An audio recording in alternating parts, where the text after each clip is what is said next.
Six of Swords. When the Six of Swords appears, this is a great time for travel of any sort. It also can indicate metaphorical movement, a change in where you are inwardly. Usually this is a change for the better, whether the context is internal or external. Think about where you want to be. Generally the Six shows at least a slight reduction in stress and strain. Things may not be perfect, but they are going to be better than they may have been in the recent past.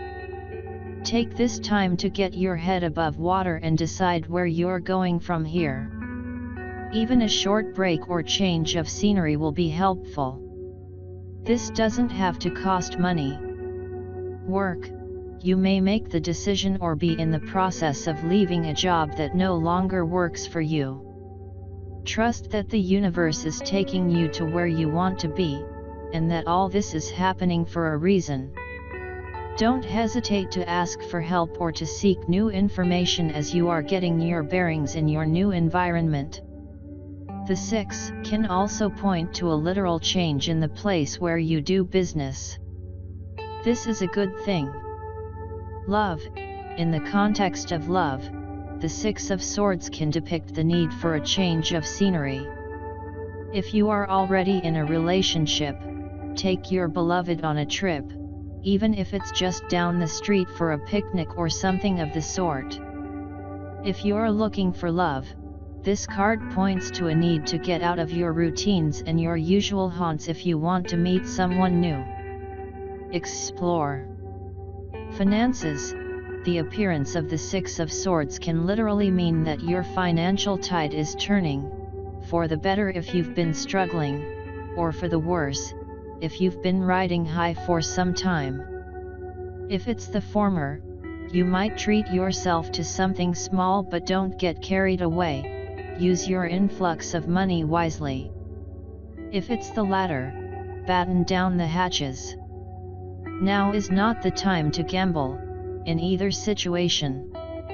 Health. If you are dealing with a health problem, your usual healthcare practitioner may not be the best one to help you. If you can do so, look into clinics and treatment outside your local area. Barring a serious health problem, this card can show that what you truly need most of all is a vacation or a change of scenery.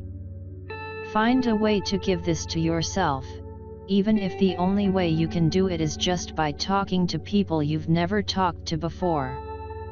Spirituality. Some spiritual answers that have eluded you for some time may come into your awareness suddenly. This is sometimes tied to a change in routine, travel, or experimenting with different spiritual traditions. Pay attention to your dreams. They often show you things you missed during your waking hours. Tarot history. The history of the tarot is shrouded in mystery.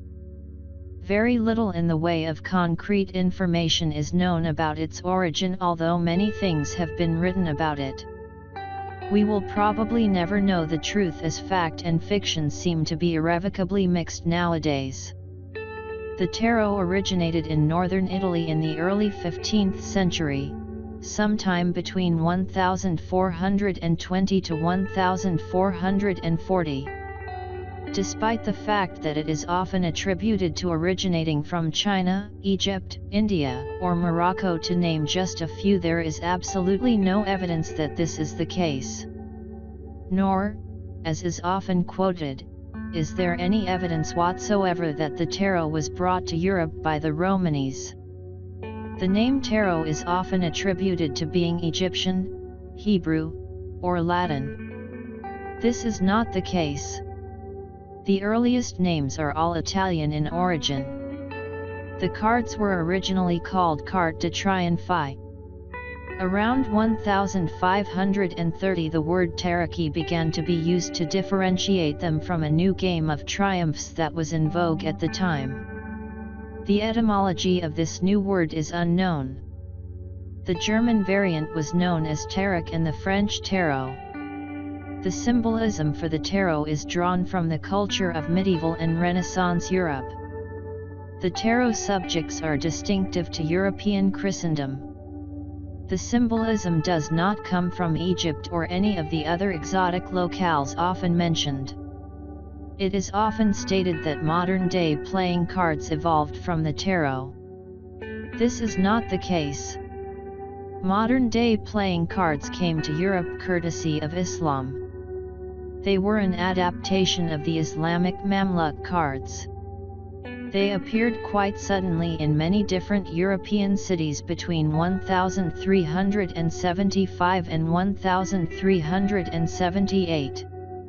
These early cards had suits of cups, swords, coins, and polo sticks, and courts consisting of a king and 2 male underlings. The tarot adds the Fool, the trumps, and a set of queens to this system. Sometime before 1480, the French introduced cards with the now familiar suits of hearts, clubs, spades, and diamonds.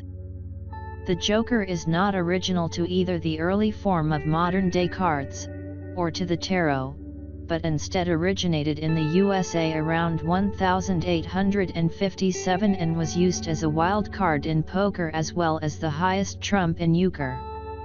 It is also often stated that the Catholic and Protestant churches outlawed the tarot and all who used it in an effort to stamp out so-called heretical teachings.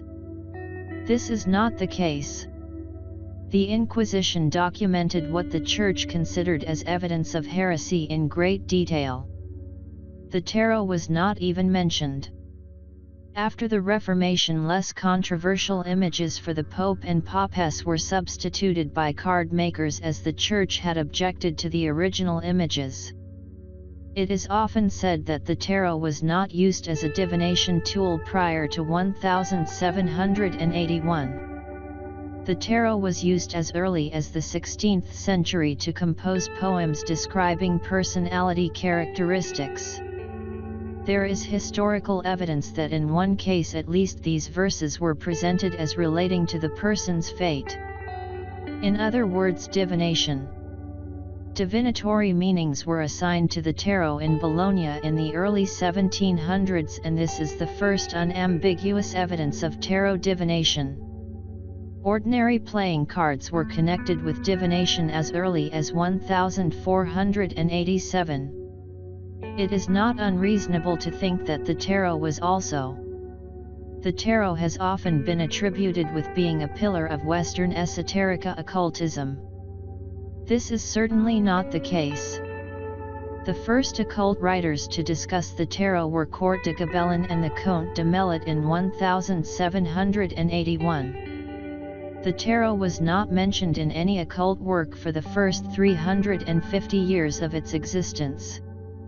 The terms Major Arcana, Minor Arcana, High Priestess, and Hierophant are anachronistic when referring to the older tarot decks. The historically appropriate terms are the trumps and the fool, the suit cards, Papess or Popess, and Pope. Likewise, pentacles and wands are relatively recent substitutions for the traditional suit names of coins and staves or batons. The original Italian titles of the cards were in some cases different from the later French titles that have become familiar to us through the Tarot de Marseille and its descendants. Also, the ordering of the trumps varied considerably in Italy, where the cards originated. It is not known which ordering is the earliest one. Even the number of cards in the deck varied a great deal. So care should be used in making statements about the original meaning of the cards based on the familiar titles and ordering. Many believe that the Waite-Smith Tarot is the original, standard, or most authentic tarot deck in existence. This is absolutely untrue. The Waite-Smith/Rider-Waite deck was created in 1909, not even 100 years ago, making it a relative newcomer in the almost 600-year history of the tarot. There is actually no definitive version of the tarot.